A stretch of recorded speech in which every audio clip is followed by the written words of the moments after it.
சாங்ஸ்ல தான் அளந்து விடுவாங்க. உனக்காக நிலாவை பிடித்து பாலில் கலந்து நட்சத்திரத்தை சர்க்கரையாக கரைத்து அந்த மேகங்களை பிடித்து ஜூஸ் போட்டு உனக்காக திராட்சைக்கும் முந்திரிக்கும் பதிலாக அந்த 9 கிரகத்திலிருந்து 2 மட்டும் விட்டு வைத்துவிட்டு மீதி இருக்க 7 போட்டு கம கம என்று ஒரு பாயாசத்தை ரெடி பண்ணி தருவேன். இப்படின்னா அதுல லாஜிக்கே இல்லைனாலும் நம்மளும் கூட சேர்ந்து பாடிட்டு இருப்போம். நான் உன்னை ஆம்பளையா பாக்குறேன். நான் இந்த வீட்டுல தான் இருப்பேன். நீ வேணா என் கூட இரு. I am not Batman. எப்படி வில்லன் ஒத்துப்பாரு? நான் ஒத்துக்க மாட்டேன். ஆனா ஒத்துக்கிட்டாருல, அதை கேட்ட உடனே உள்ளுக்குள்ள குஷி ஆயிடுச்சு.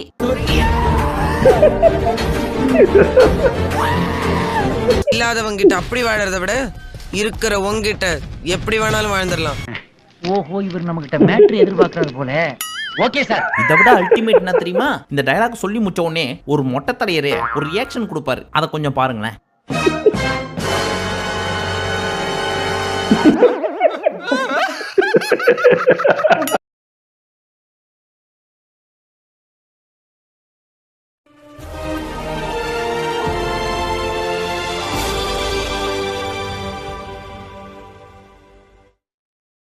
Hi, I'm Sujitha. I'm Dhanraj. இன்னைக்கு பார்க்க போகிறது வந்து டைலாக்னா ஒரு படத்துக்கு முக்கியமானது டைலாக் தான். டைலாக்ல வந்து ரொம்ப காமெடியாகவும் இருக்கும், ரொம்ப வைலண்ட்டாகவும் இருக்கும்.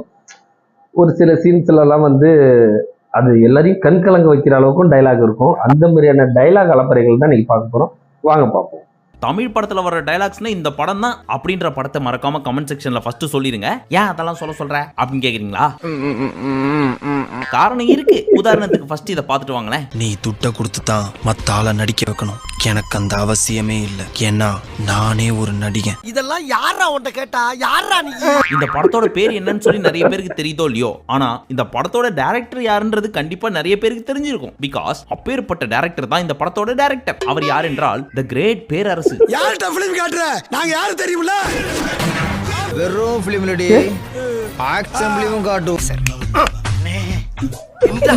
அண்ட் இந்த படத்தின் பெயர் பழனி. நம்ம பேரரசை பொறுத்த வரைக்கும் படத்துக்கு பேர்லாம் நான் யோசிக்கவே மாட்டேன். ஏன்னா என்ன பேர் வைக்கலாம் அப்படின்னு சொல்லி டிராவல் பண்ணி போயிட்டு இருக்கிறப்போ அங்க எங்க எட்டி பார்ப்பேன். பழனி, திருப்பதி, திருப்பாச்சி இந்த மாதிரி ஏதாவது ஒண்ணு வந்துட்டு இருக்கும். கண்ணுக்கு எந்த ஊர் தென்படுதோ அதே படத்துக்கு பேரா வச்சு அந்த படத்தோட பேரையே ஹீரோக்கும் வச்சிருவேன் அப்படின்னு கெத்தா மாறு தட்டி கொள்ளும் ஒரு டைரக்டர் தான் நம்ம பேரரசு. பாத்தீங்களா, அவரோட பேரை சொல்றப்ப கூட டங்கு ஸ்லிப் ஆகுது. அவர் எந்த ஊருக்கு மாத்தினாலும் சரி, அந்த ஊர்லயும் நான் பொழைச்சுக்குவேன். எனக்கும் ஊருக்கும் ரொம்ப ராசி. எக்ஸ்பேண்டபிள்ஸ் பட போஸ்டர் பார்த்த மாதிரியே இல்ல. சீக்கிரம் வர போஸ்ட் மாத்திர போறானுங்க.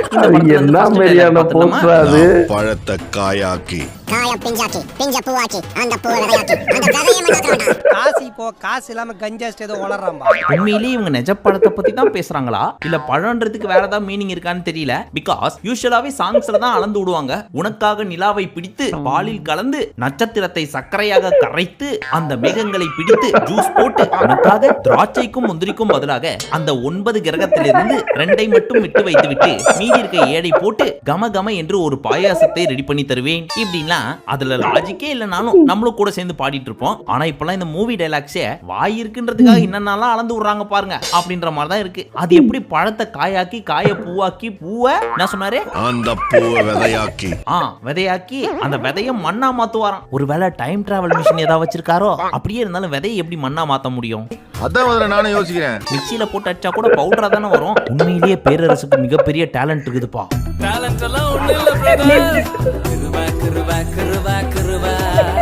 அதெல்லாம் சரி, வில்லனுக்கே இப்பேற்பட்ட டயலாக்னா ஹீரோவோட டயலாக் எப்படி இருக்கும்? மண்ணை விதையாக்கி கரிய பூவாக்கி பூவை பிஞ்சாக்கி பிஞ்ச காயாக்கி காய பழமாக்கி அந்த பழத்தை கொட்டை எடுத்து கொட்டையில பருப்பு எடுத்து பருப்பு வறுத்துட்டணும்.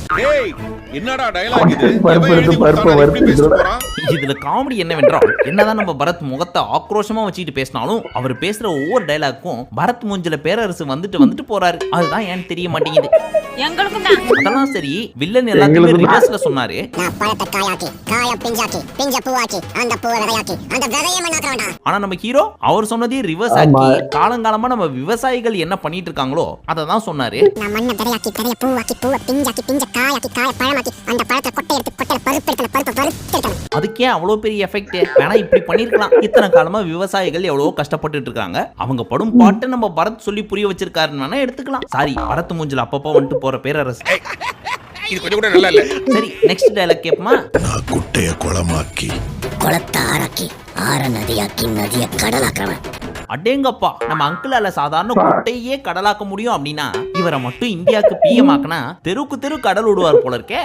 கடல் எங்கிட்ட மோதுன மூழ்கி முக்குளிச்சு மூச்சடைச்சு செத்துருவேன். என்ன பேசிட்டு இருக்கும்போது பிபி ஊதுற? இதுக்கு கவுண்டர் கொடுக்கறதுக்கு நம்ம பரத் வருவாரே, அவர் என்ன சொல்றாருன்னு கேட்போம். அன்னைக்கு என்னமோ கடலு கொடலுன்னு டயலாக் விட்டியே, அதுக்கு ரிவ்யூ என்ன பெருசா சொல்ல போறாரு? அவர் சொன்னது அப்படியே ரிவர்ஸ்ல சொல்லிட்டு லாஸ்டா குட்டியா ஒரு பஞ்ச் டயலாக் போட போறாரு. அதான பரத் சார்? நான் கடலை நதியாக்கி நதி ஆறாக்கி ஆற கோலமாக்கி கோலத்தை குட்டையாக்கி அந்த குட்டை சக்கரையாக்குறேன். எப்படி கரெக்டா சொன்னா? ஆனா இவங்க ரெண்டு பேரோட கொள்கையை பார்த்துக்கிட்டீங்கன்னா நம்ம நாட்டு மக்களுக்கு நல்லதுதான் செய்யற மாதிரி இருக்கு. ஒட்டு மொத்தத்துல இவங்க ரெண்டு பேருமே ரொம்ப நல்லவங்கப்பா. சின்ன வயசுல இருந்தே நாங்க ரெண்டு பேரும் நல்லவங்களாவே வளர்ந்துட்டோம் இல்லடா. சரி, இன்னும் ஒரு 2 டயலாக் மட்டும் இந்த படத்துல இருக்கு. அதை மட்டும் பார்த்துட்டு அடுத்த படத்துக்கு போயிடலாம். பக்கா அவ அடிதான் வைப்பா, நான் வெடியே வைக்கிறேன். பாஸ், வெடி வைக்கிறது ஏன் இவ்வளவு பெருசா சொல்றீங்க? 3 வயசு பையனே அசால்ட்டா வைப்பான். ஒருவேளை அவங்க இவரை அடிச்ச அடியில என்ன பேசுறனே தெரியாம இவரு மென்டல் ஆயிட்டாரோ? மென்டல் ஹாஸ்பிடலுக்கு ஃபோன் பண்றான். நான் இந்த வீட்ல தான் இருப்பேன். அவளை உன்னை பொம்பளைன்னு பாக்குறேன். நான் உன்னை ஆம்பளையா பாக்குறேன். நான் இந்த வீட்ல தான் இருப்பேன். நீ வேணா என் கூட இரு.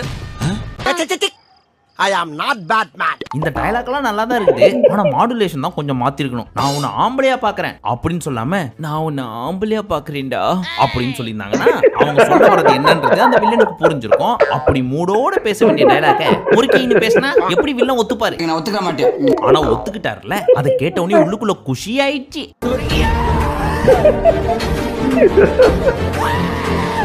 இல்லாதவங்கிட்ட அப்படி வாழறத விட இருக்கிற உங்கிட்ட எப்படி வேணாலும் வாழ்ந்துடலாம். ஓஹோ, இவர் நம்ம கிட்ட மேட்ரு எதிர்பார்க்கறது போல. Okay sir. இதை விட அல்டிமேட் என்ன தெரியுமா? இந்த டயலாக் சொல்லி முடிச்ச உடனே ஒரு மொட்டை தலையரே ஒரு ரியாக்ஷன் கொடுப்பாரு. அதை கொஞ்சம் பாருங்களேன்.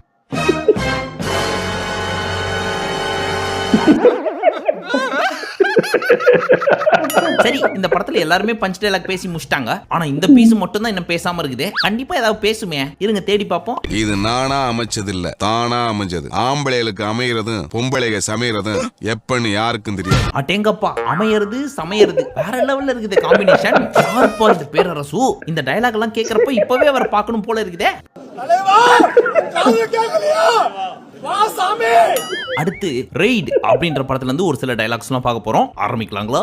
என்ன டாலி, நான் சும்மா வந்தா விருந்தாளி, அதுவே உன்னை தேடி வந்தா நீ காலி.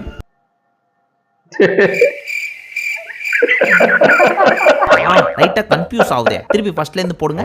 என்ன டாலி, நான் சும்மா வந்தா விருந்தாளி, அதுவே உன்னை தேடி வந்தா நீ காலி. நான் சும்மா வந்தா விருந்தாளி, அதுவே உன்னை தேடி வந்தா நீ காலி. விருந்தாளி காலி, காலி விருந்தாளி. கொஞ்சம் நான் சிங்கா இருக்கே. எது எப்படியோ லீ லீ அப்படின்னு முடியுதுல. விக்ரம் பிரபுக்குலாம் அது போதும் அப்படின்னு இந்த டயலாக் ரைட்டர் ஏதாவது நினைச்சிட்டாரான்னு தெரியல. சரி, நெக்ஸ்ட் டயலாக் கேட்போம். உன்னோட தலையெழுத்த பிரம்ம பெண்ணில் எழுதியிருந்தா நான் கன்ல எழுதிருவேன்.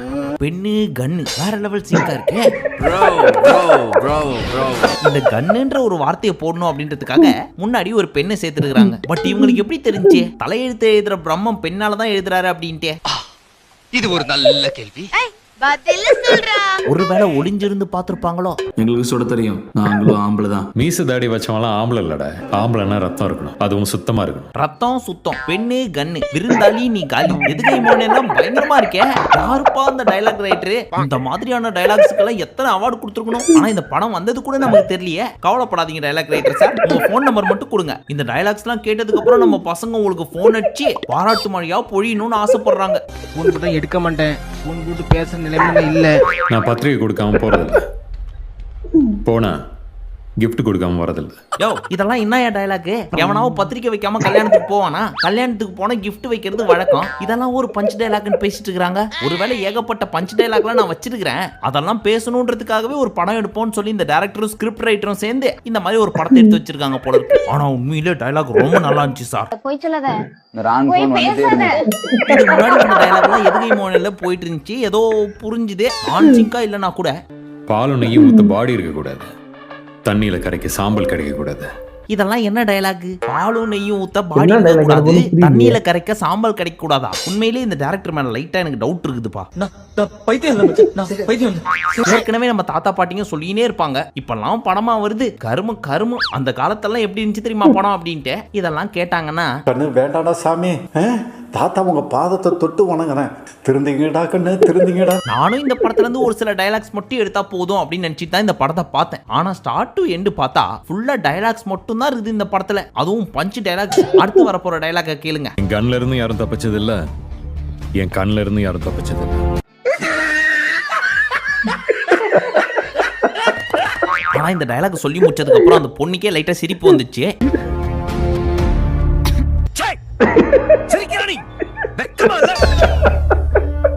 கோ ட்ரிங்க் வாட்டர். ஆனா இருமல் வந்த மாதிரியா சமாளிச்சிட்டாங்க. அப்படிதானே மேடம்? அப்படி எல்லாம் கேட்கப்படாது. போங்க. சரி, இந்த வீடியோ முடிக்க போறதுக்கு முன்னாடி லாஸ்ட் அண்ட் ஃபைனலி ஒரே ஒரு படத்தை பார்த்துட்டு முடிச்சுக்கலாம். அது என்ன படம் என்றால், நான் ஆரம்பத்துல ஒரு கேள்வி கேட்டேன் தெரியுமா? தமிழ் படத்துல ஏகப்பட்ட டயலாக்ஸ் இருக்கும், அந்த மாதிரியான டயலாக்ஸ் நச்சுன்னு இருக்கிற படம் யார் படம், அவங்க பேரை சொல்லுங்க அப்படின்னு சொல்லி. அப்போ ஃபர்ஸ்ட் என் மைண்டுக்கு வந்தது நம்ம ஹரியன் அண்ணா. எக்ஸ்கியூஸ் மீ, வேற யாரையாவது செலக்ட் செய்யுங்க. ஏன்னா ரீசன்ட் டைம்ல இந்த டயலாக் அடிக்கடி கேட்டிருப்பீங்க. சாதிக்க பிறந்தவன்டா இந்த சக்கரபாண்டி, உன்னை சோதிக்க பிறந்தவன்டா இந்த வெற்றி. எனக்கு இவரோட படம் அப்படின்னாவே வரும். மண்ணெண்ணா மச மசன் எரியும், நல்ல எண்ணெய்னா நின்னு எரியும் அப்படின்னு என்னைக்கே ஒரு விளக்கம் கொடுத்திருப்பாரு தெரியுமா? விளக்கெண்ணெய் ஊத்துனா நின்னு எரியும், நல்லெண்ணெய் ஊத்துனா நல்லா எரியும், மண்ணெண்ணெய் ஊத்துனா மச மசன் எரியும், தேங்காய் எண்ணெய் ஊத்துனா தெளிவா எரியும், டீசல் ஊத்துனா அப்படி இப்படி எரியும். இதெல்லாம் நம்ம ஊர்ல எண்ணெய் தயாரிக்கிறவங்களுக்கே தெரியாது. ஆனா நம்ம ஹரியனே வேற லெவல்ல யோசிச்சு எழுதிருப்பாரு இந்த டயலாக். பெட்ரோல் ஊத்துனா நல்லா இருக்கும் இந்த டயலாக். இப்படிதான்டா பக்குன்னு எரியும். கேப்பே விடாம பேசுற பார்த்தா ஒரே டயலாக தான் ஊருக்குள்ள சொல்லி தெரியற போல இருக்கு. அதை விட அல்டிமேட் இப்ப வரப்போகுது. அதை கேளுங்க. மவுண்ட் ரோட்ல இருந்து மெட்ராஸ் ஏர்போர்ட்டுக்கு 3 நிமிஷம், மெட்ராஸ் ஏர்போர்ட்ல இருந்து மதுரை ஏர்போர்ட்டுக்கு ஃளைட்ல 5 நிமிஷம், மதுரை ஏர்போர்ட்ல இருந்து திண்டுக்கல் வரைக்கும் சுத்தமாட்டிக்கு 2 நிமிஷம். அது வந்து 10 நிமிஷத்துல நிக்கிற பாத்தியா? நான் உன்னை கேட்டேனா? இந்த டயலாக் எல்லாம் அப்ப கேஷுவலா பார்த்துட்டு இருந்தோம். பிகாஸ் ஏர்போர்ட்னா என்ன, ஃளைட்னா என்னன்னு பெருசா நமக்கு தெரியாது. வானத்துல போறப்போ அதோ பாரு ஃளைட் அப்படின்னு வேடிக்கை பார்த்துட்டு இருப்போம். இப்போ ஊட்ட விட்டு வெளியே வந்து போன் பேசணும்னு நினைச்சாலே 3-4 ஃளைட் மேல பறந்துட்டு இருக்குது. அதெல்லாம் பார்த்துட்டு இந்த டயலாக் கேட்கறப்பதான், நோ ஹரியண்ணா என்னென்னலாம் டயலாக்னு சொல்லி ஏமாத்தி வச்சிருக்கிற நீ, பயங்கரமான ஆள்னா நீ. எனக்கே விபத்து அடிக்கலாம் பார்த்தல நீ அப்படின்னு தான் சொல்ல தோணுது. ஏன்னா என்னதான் ஃபிளைட்டுக்கு 2-3 மணி நேரம் முன்னாடி போனா கூட அந்த செக்யூரிட்டி செக்லயே குறைஞ்சது 10ல இருந்து 15 நிமிஷம் போயிடும். ஆனா நம்ம அண்ணன் அப்பவே 10 நிமிஷத்துல சென்னை மவுண்ட் ரோட்ல இருந்து மதுரைக்கு போயிட்டாராம். சரி, இந்த படம் ஒரு 10-15 வருஷத்துக்கு முன்னாடி வந்திருக்கும், அப்ப டிராபிக்லாம் இருந்திருக்காது, அதனால ஸ்பீடா போயிருப்பாங்கன்னு ஒரு சிலர் சொல்லலாம். அப்படி பார்த்தாலும் 10 நிமிஷத்துல அங்கிருந்து பக்கத்துல இருக்கிற மாம்பழத்துக்கே போக முடியாது. இவர் எப்படி மானாமதுரைக்கு போனாருன்னு தெரியல. டயலாகா இருந்தாலும் ஒரு நியாயம் வேணாமாயா? நம்ம சக்கர பாண்டிக்கு மேல் மாடி ஃபுல்லா காலி போல இருக்குது. ஆனா எங்களுக்கும் காலி நினைச்சா எப்படின்னா ஹரினா. சரி, இந்த கண்டினியூவேஷன் அடுத்த பார்ட்ல பார்க்கலாம். உங்களுக்கு ஒருவேளை இந்த வீடியோ பிடிச்சிருந்துச்சுன்னா மறக்காம கமெண்ட் செக்ஷன்ல சொல்லுங்க. என்ன ஃப்ரெண்ட்ஸ், வீடியோ பாத்தீங்களா எப்படி இருந்ததுன்னு? டயலாக்ல என்னென்ன பண்ணி வச்சிருக்காங்க பாத்தீங்களா? இதுல இன்னும் சொல்ல போனா இந்த சூர்யா பேசுற டயலாக்லாம் வந்து இப்ப இடையில நல்லா ரீச் ஆனது, நல்ல ரொம்ப ரீச் ஆச்சு. நிறைய எடுத்து போட்டுக்கிட்டு இருந்தாங்க. அந்த டயலாக் வச்சு தான் ரீல்ஸ் போட்டுட்டு. ஆமா, அந்த சக்கர பாண்டிம்பா உன்னை சோதிக்க, இந்த மாதிரி எதுக்கு முறையா பேசுறது. அடுத்து இந்த மண்ணெண்ணெய் ஊத்துனது நல்லா எரியும், வேப்பெண்ணெய் ஊத்துனது, அது என்னென்னமோ என்ன சொல்லுவார்ல, அதெல்லாம் நல்லா இருக்கும் அந்த டயலாக்லாம். ஆனா அப்ப நல்ல ஃபேமஸ். இப்ப அதை கலாய்ச்சி நல்ல காமெடி இருந்து. அடுத்தது இந்த ரைடுன்ற படத்துல வந்து லீக்கி லீ, ஆமா லீக்கி லீ போட்டு பெண்ணு கன்னு என்னென்னமோ பேசுறாரு. அதாவது ஒரு வார்த்தைக்கு இன்னொரு வார்த்தை கரெக்டா மேட்ச் ஆகி முடியுது. ஆனா இப்போதைக்கு பாக்குறது காமெடியா இருந்தது, நல்லா சிரிச்சேன், நான் என்ஜாய் பண்ணேன். உங்களுக்கு இந்த வீடியோ பிடிச்சிருந்துச்சுன்னா லைக் பண்ணுங்க, ஷேர் பண்ணுங்க, கமெண்ட் பண்ணுங்க, சப்ஸ்கிரைப் பண்ணுங்க. பாய் பாய்.